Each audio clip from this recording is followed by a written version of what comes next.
Assalamualaikum warahmatullahi wabarakatuh. A'udzu billahi minasy syaithanir rajim. Bismillahirrahmanirrahim. Alhamdulillahilladzi arsala rasulahu bil huda wa dinil haqq liyudhhirahu 'ala ad-dini kullihi wa kafaa billahi shahida. Asyhadu an la ilaha illallah wahdahu la syarika lahu iqraran bihi wa tauhida.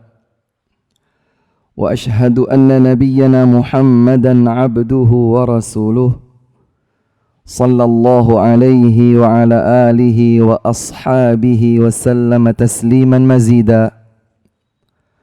Amma ba'du. Allahumma inna nas'aluka ilman nafi'a wa rizqan tayyiba wa amalan mutaqabbala. Thumma amma ba'du. Hadirin dan hadirat jamaah salat subuh yang semoga senantiasa dikasihi oleh Allah Subhanahu wa taala. Alhamdulillah, kembali lagi kita mendapatkan limpahan karunia dan kenikmatan dari Allah Subhanahu wa taala, sehingga di kesempatan pagi hari ini, setelah bersama-sama menjalankan salat subuh disambung dengan zikir, maka kemudian kita dipertemukan oleh Allah Subhanahu wa taala dalam majlis ilmu yang mulia ini. Semoga Allah Subhanahu wa taala memberkahi majlis kita, melimpahkan ke dalam majlis ini limpahan keberkahan yang banyak, dan semoga Allah Subhanahu wa taala senantiasa menerima dan meridhai setiap amal dan kebaikan yang kita lakukan. Allahumma amin. Salawat serta salam semoga tersampaikan kepada Nabi Muhammad sallallahu alaihi wa ala alihi wasallam, kepada keluarga beliau, kepada seluruh istri beliau ummahatul mukminin, kepada setiap sahabat beliau tanpa terkecuali, dan kepada siapapun di antara umatnya yang istiqamah di atas tuntunan sunnah dan ajaran beliau hingga akhir zaman nanti. Hadirin dan hadirat rahimakumullah, salah satu di antara kewajiban seorang muslim, seorang muslimah adalah senantiasa belajar dan mengambil keteladanan indah dari Rasulullah sallallahu alaihi wasallam dan para sahabatnya yang mulia.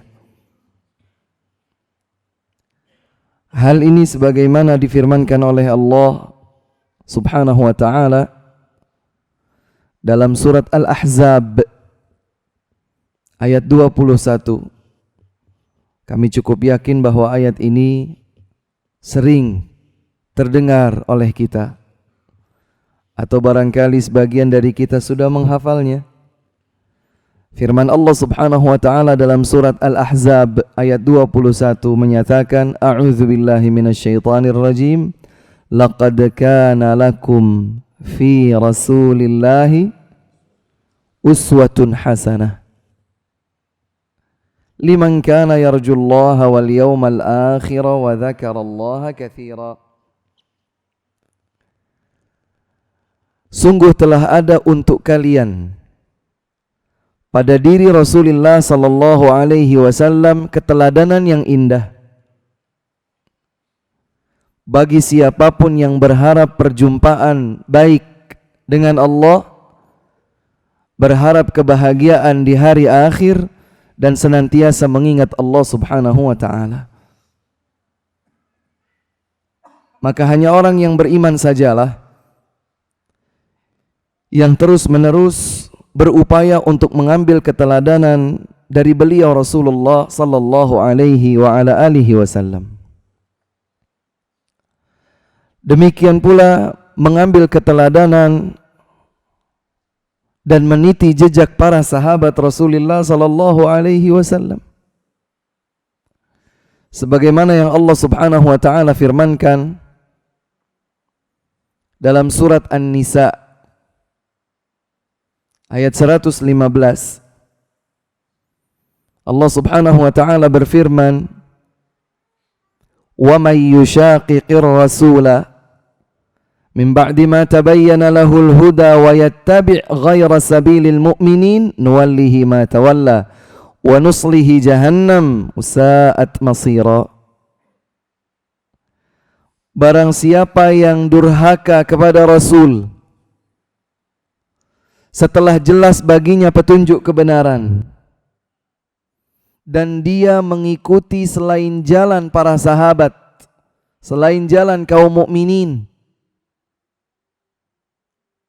maka kata Allah Subhanahu wa taala, kami akan memalingkannya sejauh dia berpaling, dan kami akan memasukkannya ke dalam neraka Jahannam, dan Jahannam adalah seburuk-buruk tempat kembali. Durhaka kepada Rasul, mengikuti selain jalan kaum mukminin. Pada saat ayat ini diturunkan, tidak ada kaum mukminin bersama Nabi Muhammad sallallahu alaihi wasallam kecuali para sahabat. Saat pertama kali ayat-ayat Al-Qur'an diturunkan, tidak ada kaum mukminin kecuali para sahabat radhiyallahu anhum. Maka berarti barang siapa yang durhaka terhadap Rasulullah sallallahu alaihi wasallam dan dia mengikuti selain jalan para sahabat setelah jelas kepadanya kebenaran, maka sanksi yang ditetapkan oleh Allah Subhanahu wa taala adalah Allah akan memalingkannya sejauh dia berpaling di dunia ini, dan kelak di akhirat wal iyadzubillah dia akan dimasukkan ke dalam neraka Jahannam. Semoga Allah Subhanahu wa taala mewafatkan kita dalam keadaan istiqamah, berpegang teguh dengan tuntunan Rasulullah sallallahu alaihi wasallam dan para sahabatnya yang mulia. Diriwayatkan oleh Imam Abu Dawud, At-Tirmidzi, Ahmad dan selainnya dari sahabat mulia Al-Irbad bin Sariyah radhiyallahu anhu, Abu Najih. Beliau Rasulullah sallallahu alaihi wasallam bersabda, "Innahu man ya'ish minkum fasayara ikhtilafan katsira." Sesungguhnya siapa saja yang hidup setelah aku meninggal dunia nanti, kata beliau, maka dia akan melihat banyak sekali perbedaan, perselisihan. Siapa saja yang hidup setelah Rasulullah sallallahu alaihi wasallam wafat, maka dia dalam hidupnya akan melihat ikhtilafan, perbedaan, katsiran, banyak. Maka Nabi Muhammad sallallahu alaihi wasallam menuntun kita bagaimana sekiranya kita menghadapi zaman seperti itu. Kata beliau, "Fa'alaikum bisunnati wa sunnatil khulafa'ir rasyidin al-mahdiyyin min ba'di. Tamassaku biha wa 'addu 'alaiha bin nawajidh." Saat kita menghadapi begitu banyak perselisihan dan perbedaan, kata Nabi sallallahu alaihi wasallam, hendaklah kalian mengambil tuntunan sunnahku dan para sahabat al-khulafaur rasyidun setelahku. Berpegang teguhlah kalian dengannya dan gigitlah dengan gigi-gigi geraham kalian. Hadirin dan hadirat yang dimuliakan Allah Subhanahu wa taala, maka satu kesimpulan penting yang hendaknya ada di dalam bagian dari kaidah kita menjalankan ujian kehidupan ini adalah untuk menjadikan Rasulullah sallallahu alaihi wasallam sebagai teladan terindah, dan bersamaan dengan itu pula mengambil keteladanan dari para sahabat Rasulullah sallallahu alaihi wasallam. Ada satu hal yang menarik dijelaskan oleh Imam Tirmidzi dalam kitab Syama'ilil Muhammadiyah pada bab ke-45 tentang menangisnya Rasulullah sallallahu alaihi wasallam. Kitab ini kitab yang cukup baik ya untuk kita pelajari. Kitab Asy-Syama'il Al-Muhammadiyah. Dalam redaksi yang lain disebutkan judulnya adalah Syama'ilu Muhammadin sallallahu alaihi wasallam. Kesempurnaan figur dan keteladanan pada diri Rasulullah sallallahu alaihi wasallam, disusun oleh Imam Abu Isa At-Tirmidzi, dan beliau mengumpulkan hadis-hadis yang berkaitan dengan segenap figuritas Rasulullah sallallahu alaihi wasallam, mulai dari bagaimana bentuk fisik beliau, kemudian bagaimana kepribadian dan figur beliau, rambutnya, matanya, keningnya, dahinya, pipinya, mulutnya, janggutnya, bahunya, tinggi beliau, berjalannya beliau, tidurnya, duduknya, bersandarnya, makannya, rotinya, dan seterusnya. Pada bab ke-45, Imam Tirmidzi rahimahullahu ta'ala membantu kita untuk memiliki gambaran tentang Rasul kita tercinta Muhammad sallallahu alaihi wasallam, tentang bagaimana dahulu Rasulullah sallallahu alaihi wasallam menangis.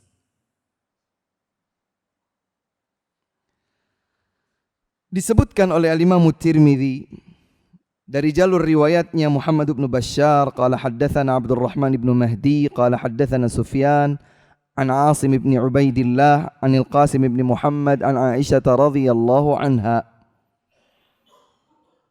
Hadis ini dibawakan oleh ibunda kita tercinta Aisyah radhiyallahu anha.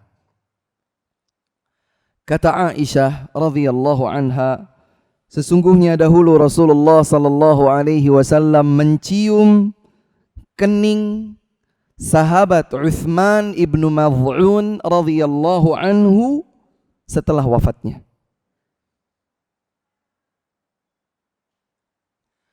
Tidak banyak sahabat-sahabat yang saat meninggal dunia dicium keningnya oleh Rasulullah sallallahu alaihi wasallam, sekaligus Rasulullah saat itu menangis.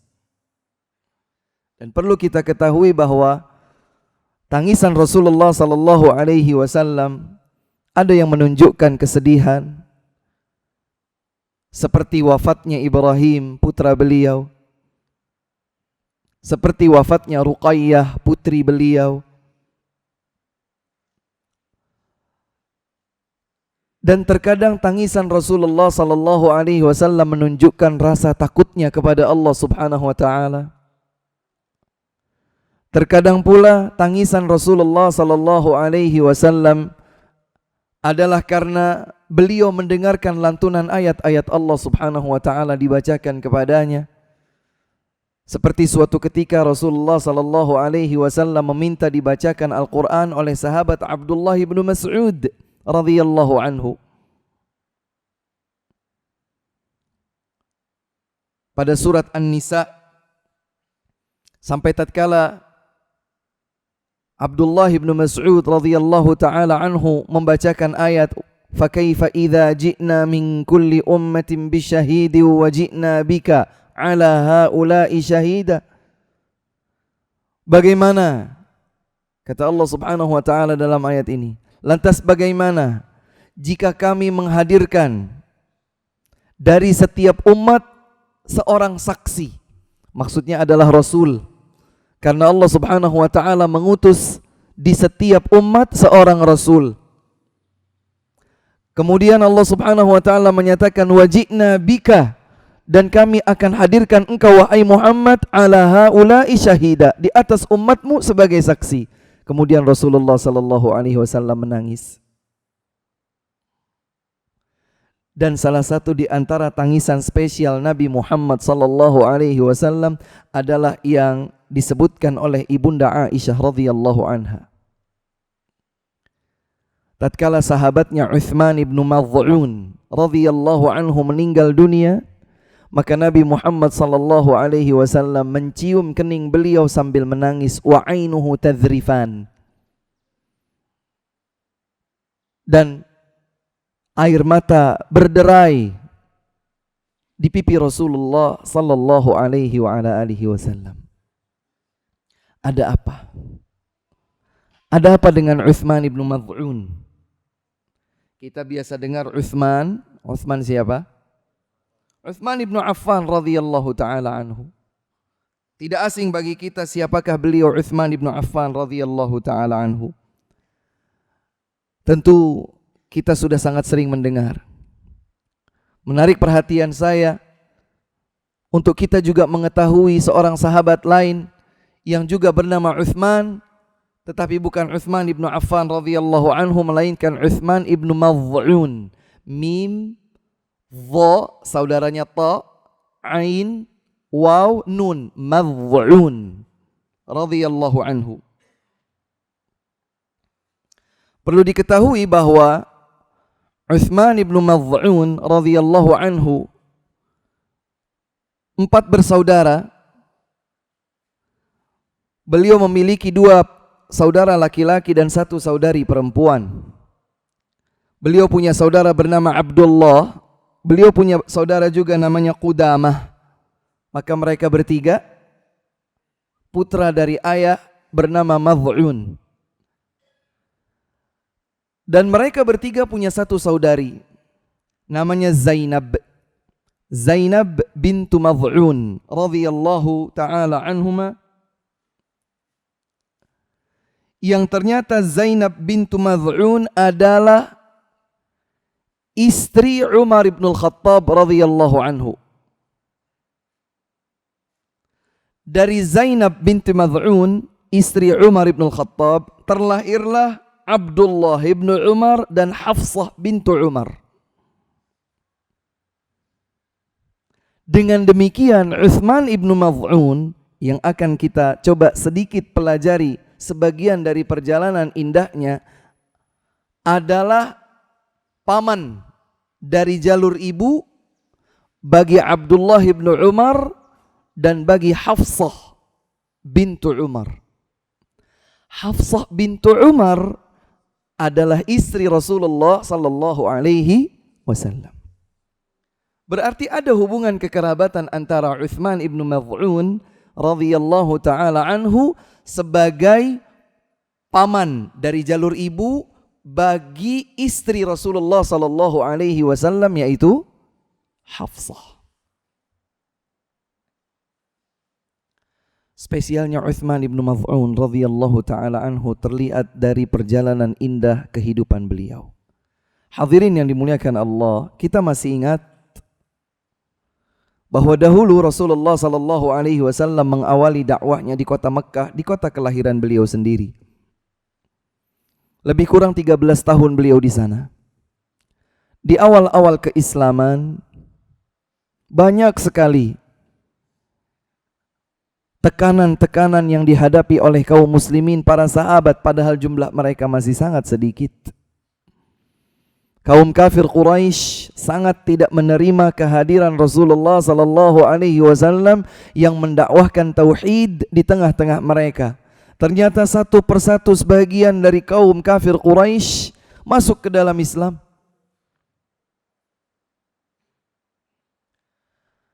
Tidak terkecuali adalah beliau Utsman ibnu Mad'un radhiyallahu taala anhu yang berdasarkan keterangan sebagian besar para ahli sejarawan, para sejarawan, bahwa Utsman ibnu Mad'un radhiyallahu anhu itu berada pada urutan ke-14 dari mereka yang baru pertama kali masuk Islam, yang masuk Islam di awal. Ya, ada Khadijah dari kalangan wanita, ada Abu Bakar As-Siddiq radhiyallahu anhu dari kalangan pria dewasa, ada Ali bin Abi Thalib radhiyallahu taala anhu dari kalangan remaja atau anak-anak. Maka bersama Abu Ubaidah Amir bin Al-Jarrah, Abdurrahman ibnu Auf, demikian pula datang bersama keduanya Utsman ibnu Mad'un untuk masuk Islam di urutan ke-14.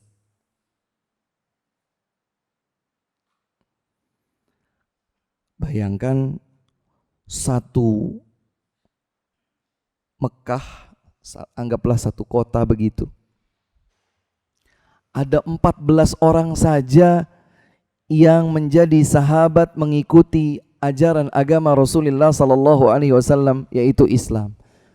Sementara yang berada di seluruh kota Mekah adalah mereka para penyembah patung berhala.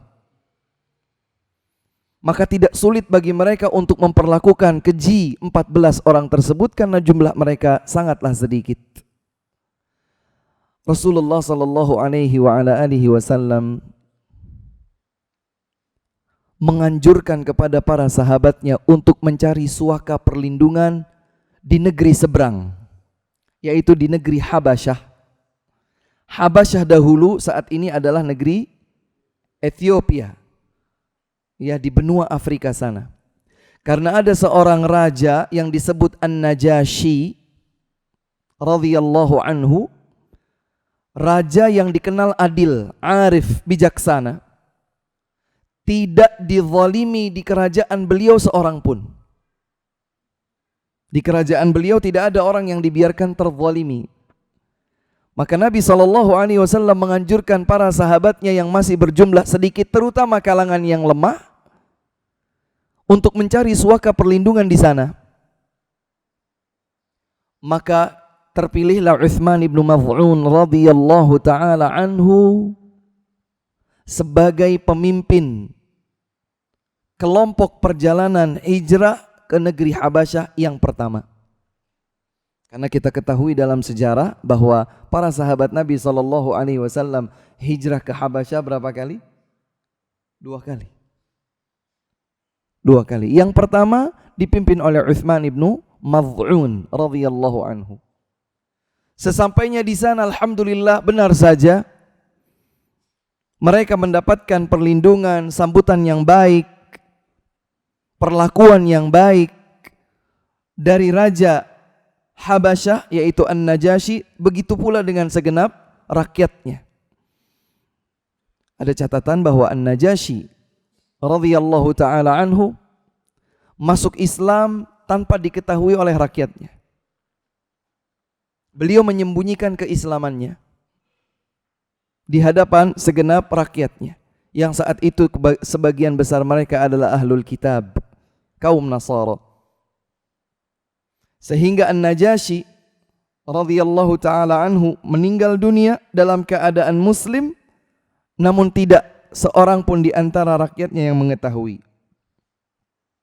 Sehingga Rasulullah sallallahu alaihi wasallam saat mengetahui wafatnya An-Najasyi, beliau salat ghaib, salat janazah, salat ghaib untuk An-Najasyi, karena diketahui bahwa belum ada yang menyolatkan jenazahnya. Ala kulli hal, Utsman ibn Maz'un radhiyallahu anhu sampai di negeri Habasyah. Alhamdulillah, mereka bisa menjalankan keimanan mereka kepada Allah Subhanahu wa taala, bisa mengesahkan Allah Subhanahu wa taala dalam ibadah. Kemudian muncullah hoax. Jika kalau ada hoax itu bukan cuma di zaman sekarang, ya. Zaman dulu juga ada hoax. Yarhamukallah. Sampailah hoax ke negeri Habasyah. Hoax ini bunyinya adalah sekarang penduduk kota Mekah semuanya sudah masuk ke dalam agama Islam. Dulu nggak ada WhatsApp, nggak ada Facebook, nggak bisa di cross check. Hanya ada kebahagiaan pada diri Utsman ibn Maz'un dan para sahabat yang lainnya. Maka mereka pun dengan penuh bahagia, bersuka cita, mempersiapkan semua perlengkapan mereka, ingin kembali ke kota Mekah. Kalau sudah Mekah semuanya masuk Islam, terus buat apa mereka berada jauh, terasingkan dari keluarga mereka, dari tempat kelahiran mereka dan seterusnya. Maka mereka pulang. Ternyata sesampainya di kota Mekah, berita itu bukan benar adanya. Sesampainya di kota Mekah, belasan orang di antara para sahabat yang semula mendapatkan suaka perlindungan di negeri Habasyah kembali harus mendapatkan tekanan, ancaman, siksaan dari kaum kafir Quraisy. Dan perlu diketahui, di antara salah satu kebiasaan jahiliyah ada yang disebut al-jiwar. Apa itu al-jiwar? Al-jiwar itu adalah suaka perlindungan dari seseorang terhadap orang lain yang berada dalam ancaman. Tidak harus dia itu adalah kerabat, tidak harus dia itu adalah orang spesial. Hanya sedikit ada simpatik saja pada diri seseorang, dia berada di bawah perlindunganku, misalnya begitu. Maka tidak ada seorang pun yang boleh mengganggu orang yang telah diberikan perlindungan oleh siapapun di antara mereka.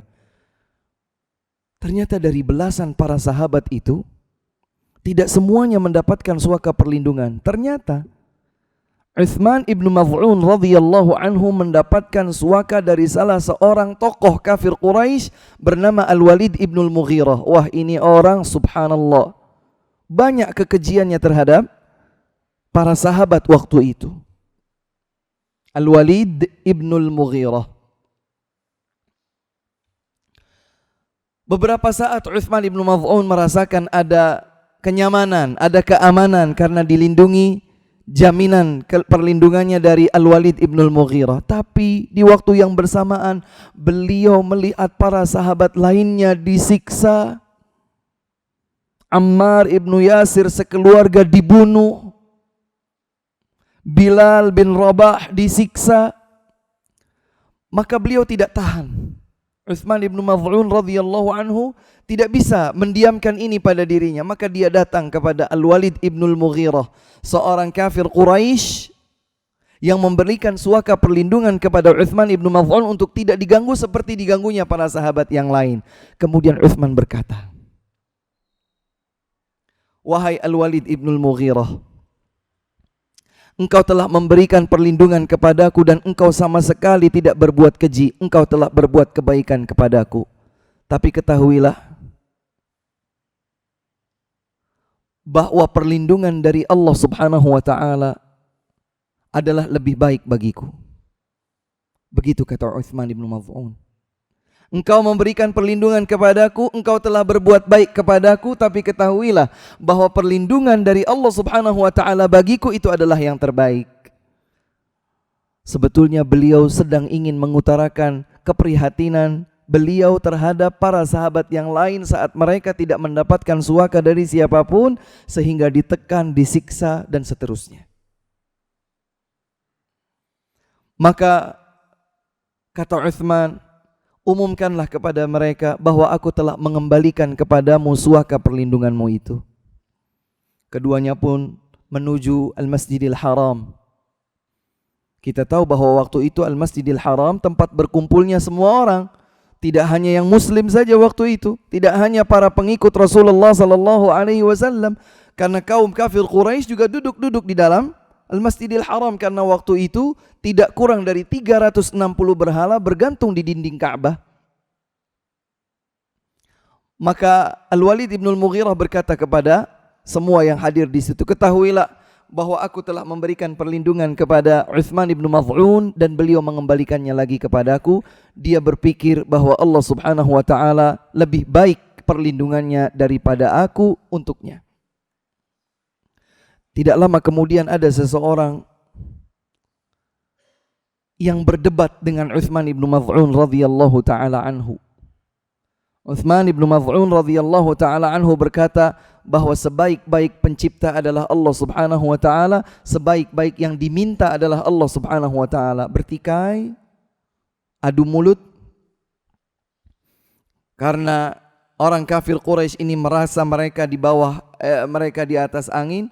Dihantamlah Uthman ibn Maz'un radhiyallahu ta'ala anhu di bagian matanya, berdarah dan membutakan penglihatan salah satu dari kedua matanya. Berdarah-darah. Hal ini diketahui langsung oleh seluruh penghuni kota Mekah. Al-Walid ibn Al-Mughirah hanya berkomentar dan menyayangkan hal tersebut. Aduh Uthman, lagian kenapa engkau kembalikan suaka perlindungan dariku? Andaikan engkau masih berada di bawah perlindunganku, orang itu bisa kita gugat. Orang itu bisa kita tindak, kita bisa balas apa yang dia lakukan kepadamu. Apa jawaban Uthman ibn Maz'un radhiyallahu anhu? Sungguh salah satu dari mata yang masih baik ini, yang satu dipukul sampai terbutakan. Saudarinya, kata beliau, kata Utsman bin Maz'un, saudarinya kangen untuk merasakan yang sama agar keduanya bisa kembali bersama di dalam surga. Allahu Akbar. Ucapan-ucapan yang menunjukkan besarnya keimanan Utsman bin Maz'un radhiyallahu anhu kepada Allah Subhanahu wa taala. Diberikan suaka perlindungan, beliau kembalikan dengan berkata, perlindungan yang diberikan oleh Allah Subhanahu wa taala jauh lebih baik. Terima kasih, dikembalikan. Saat matanya ditinju, dihantam sampai terbutakan, Utsman bin Maz'un radhiyallahu taala anhu berkata, sungguh saudarinya ini yang masih sehat, masih segar, rindu untuk merasakan apa yang dirasakan oleh yang satunya lagi, agar keduanya bisa berjumpa dengan Allah Subhanahu wa taala di dalam surga. Masya Allah, hadirin yang dimuliakan Allah. Kita masih sangat jauh perjuangan membela Islam jika dibandingkan dengan mereka para sahabat radhiyallahu anhum di zaman mereka. Tantangan yang dihadapi oleh kita sama sekali tidak berbanding seujung kuku tantangan yang dihadapi oleh mereka kaum muslimin, para sahabat di zaman Rasulullah sallallahu alaihi wasallam. Bersama mereka ada Rasul, utusan Allah Subhanahu wa taala. Bersama kita ada siapa? Sedemikian hebat perjuangan pengorbanan yang dihadapi oleh mereka para sahabat radhiyallahu taala anhum wa ardahum. Utsman ibn Maz'un radhiyallahu taala anhu dengan gigih, dengan tegar, dan seakan tidak ada beban sama sekali. Beliau merasa terpanggil untuk merasakan yang sama apa yang dirasakan oleh sahabat lainnya saat mereka disiksa. Beliau sedang tidak disiksa karena ada perlindungan dari Al-Walid ibnul Mughirah. Udah, saya nggak bisa begini. Dikembalikan untuk merasakan yang sama. Allahu Akbar. La yu'minu ahadukum hatta yuhibba li akhihi ma yuhibbu li nafsihi. Tidak sempurna keimanan salah seorang di antara kalian sampai dia mampu mencintai untuk saudaranya apa yang dia cintai untuk dirinya sendiri. Allahu Akbar. Terus kegigihan dan ketegaran Utsman bin Maz'un radhiyallahu taala anhu menyertai dirinya. Sampai-sampai Utsman bin Maz'un radhiyallahu taala anhu dikenal sebagai rahbaniyatul muslimin. Beliau itu pernah minta izin kepada Nabi sallallahu alaihi wasallam untuk membujang. Tidak menikah, tidak berketurunan, untuk menjadikan segenap hidup sampai akhir hayatnya di jalan perjuangan Nabi Muhammad sallallahu alaihi wasallam.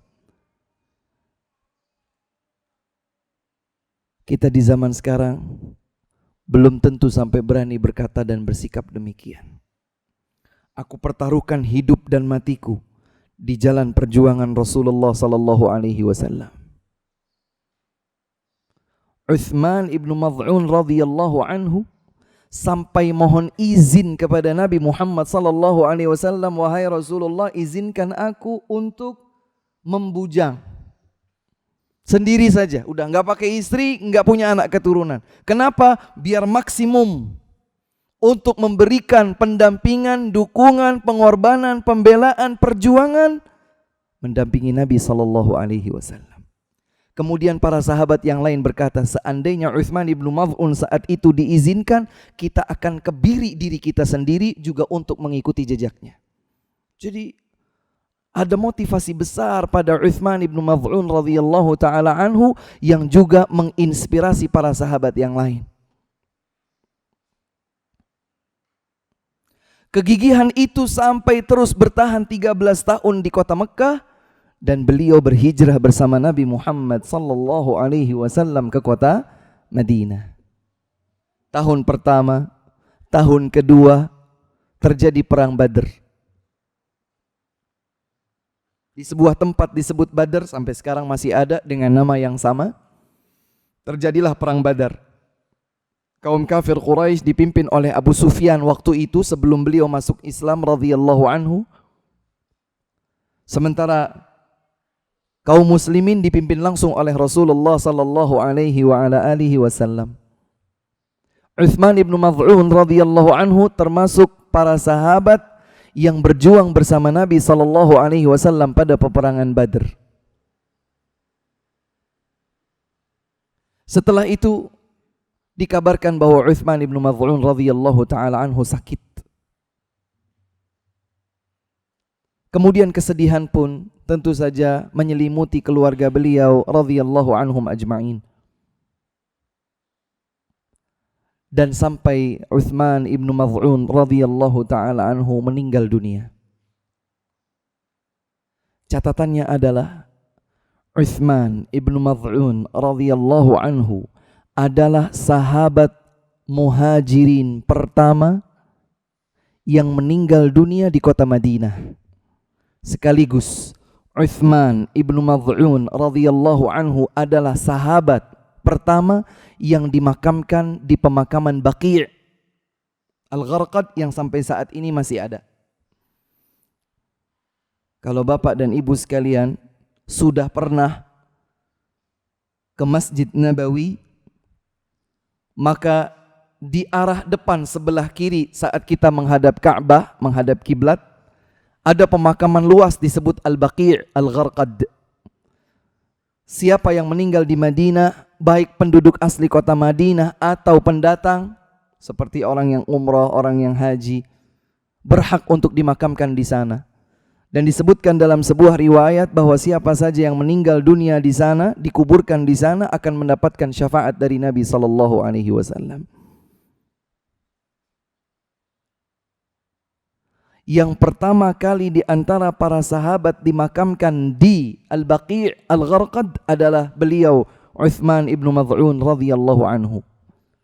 Sebelum Utsman ibnu Maz'un radhiyallahu anhu dimakamkan, ketika jenazahnya sudah dimandikan, siap untuk disalatkan, Rasulullah sallallahu alaihi wasallam mencium kening Utsman ibnu Maz'un radhiyallahu taala anhu. Sambil menangis, beliau seakan mengungkapkan kesedihannya terhadap kematian Utsman ibnu Maz'un radhiyallahu anhu. Beliau seakan mengungkapkan rasa sayangnya, rasa cintanya kepada sahabat yang satu ini, Utsman ibnu Maz'un radhiyallahu anhu. Dan yang lebih menarik lagi, kita tahu bahwa sahabat Utsman ibnu Affan dinikahkan oleh Nabi sallallahu alaihi wasallam dengan kedua putri beliau secara berurutan. Yang pertama adalah Ruqayyah. Utsman ibnu Affan radhiyallahu anhu dinikahkan oleh Nabi sallallahu alaihi wasallam kepada Ruqayyah putrinya. Ruqayyah radhiyallahu anha sakit sampai meninggal dunia. Kemudian Nabi Muhammad sallallahu alaihi wasallam menikahkan putri berikutnya, Ummu Kulthum, kepada Utsman. Dan Ummu Kulthum radhiyallahu anha meninggal dunia. Nabi sallallahu alaihi wasallam bersabda kepada para sahabatnya, seandainya aku masih punya putri lagi, pasti aku akan nikahkan kepada Utsman ibnu Affan radhiyallahu anhu. Ketika Ruqayyah meninggal dunia, setelah meninggalnya Utsman ibnu Maz'un radhiyallahu anhu, Nabi sallallahu alaihi wasallam berkata, ilhaqi bisalafikil khair. Wahai putriku, seakan-akan mengajak bicara Ruqayyah, sudah meninggal dunia, susullah pendahulumu yang baik itu, Utsman ibnu Maz'un radhiyallahu taala anhu. Jadi Rasulullah sallallahu alaihi wasallam seakan merasa bangga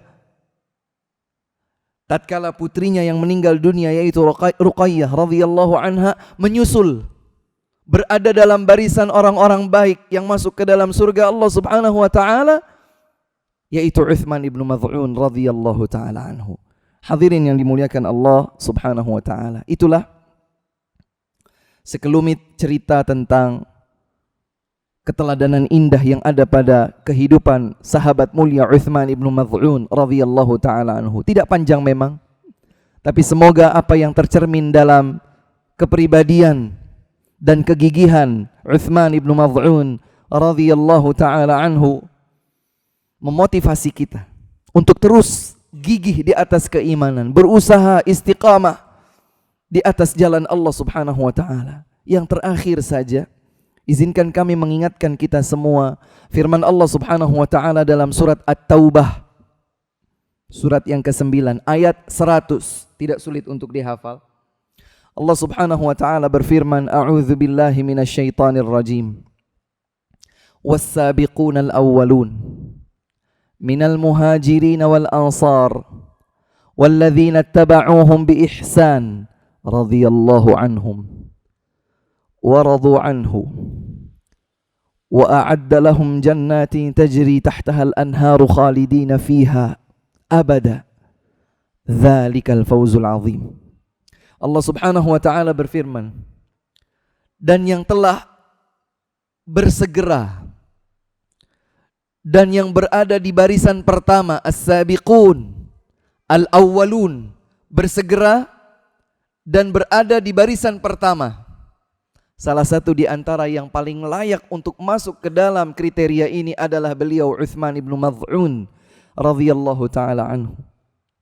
Allah berfirman, was-sabiqun, dan yang selalu bersegera, al-awwalun, berada di barisan terdepan, minal muhajirin, dari kalangan muhajirin, wal ansar, dan dari kalangan ansar, walladzina taba'uhum bi ihsan, dan siapa saja di antara mereka yang mengikuti jejak kaum muhajirin dan kaum ansar, radhiyallahu anhum, Allah ridha kepada mereka, wa radu anhu, sebagaimana mereka ridha kepada Allah.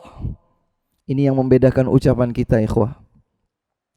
Setiap hari saja kita berzikir, raditu billahi rabba wa bil islami dina wa bi Muhammadin sallallahu alaihi wasallam nabiyya. Raditu billahi rabba, ya Allah, aku ridha Engkau sebagai Rabbku. Tapi persaksian ini hanya bersifat searah.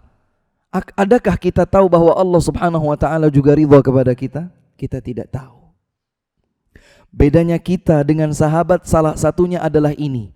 Para sahabat telah dinyatakan oleh Allah dalam ayat Al-Quran, radhiyallahu anhum, Allah ridha kepada mereka. Apakah Allah sudah ridha kepada kita? Allahu a'lam. Kita berharap iya, berdoa harus, tapi memastikan bahwa Allah sudah ridha pada kita? Belum. Tidak ada jaminan. Sahabat telah diikrarkan oleh Allah subhanahu wa ta'ala, radhiyallahu anhum, Allah telah ridha kepada mereka, wa radu anhu, sebagaimana mereka telah ridha kepada Allah. Hanya sekedar ridha? Tidak. Wa a'adda lahum jannat, Allah telah siapkan bagi mereka semua surga, tajri tahtahal anharu khalidina fiha abada, mengalir di bawah surga tersebut sungai-sungai, mereka abadi berada di dalamnya. Dzalikal fawzul azim, itulah kemenangan yang besar. Seorang penyair dalam bahasa Arab berkata, in lam takunu mithlahum fatashabbahu, inna tashabbuha bil kirami falahu. Jika engkau tidak bisa persis sama seperti mereka, setidaknya ikutilah jejak keindahan yang ada pada mereka. Karena seseorang yang mengikuti jejak indah orang yang mulia adalah sebuah kemuliaan. Ini yang dapat disampaikan, wallahu taala a'lam, wa sallallahu wasallam wa baraka ala nabiyyina Muhammadin wa ala alihi wa sahbihi wasallam, wa akhiru da'wana anil hamdulillahi rabbil alamin. Tidak ada pertanyaan apa? Sudah jelas ya?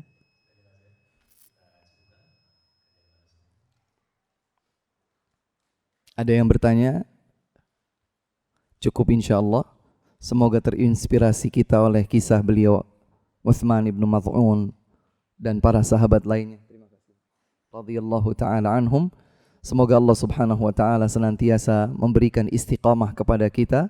Kita semua wafat dalam keadaan husnul khatimah dan dimasukkan oleh Allah subhanahu wa ta'ala ke dalam surganya. Kita tutup dengan kafaratul majlis. Subhanakallahumma wa bihamdika, syahadu an la ilaha illa anta, astaghfiruka wa atubu ilaik. Assalamualaikum warahmatullahi wabarakatuh.